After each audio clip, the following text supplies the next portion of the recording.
Hi friends, Meena here from Krithi Car Care. Today we have W111 car here for the full body painting, and as you see there are quite a few blisters, scratches and good amount of body filler on the car, which we need to strip down completely and redo the painting.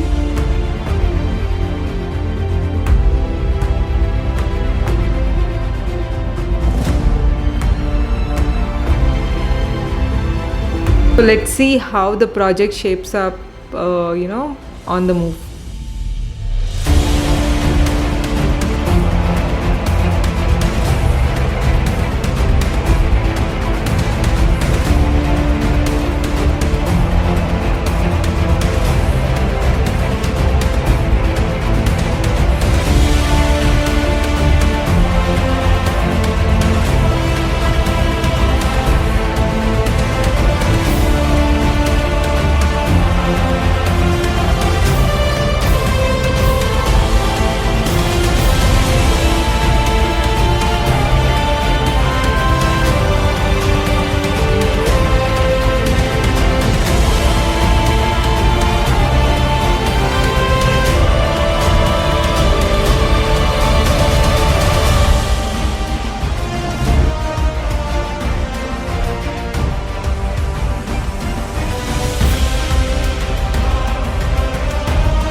have just finished the primer and drying of the primer. So now, you know, the painters are sanding it out. If you see, the entire car has been done primer, and we have done a guide coat of white primer just to ensure we check all these spots. Of course, this is a Glasurit primer and it's quite hard. I'll just walk you through the primer which has been done on the car, and I think it will take a day or two for us to completely sand out and then do the final paint.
Hello everyone, so we have W111 back again with us post the fitment and the upholstery work done. So now this is how the car looks, or rather has turned out to be. So hope you like the video. Thank you.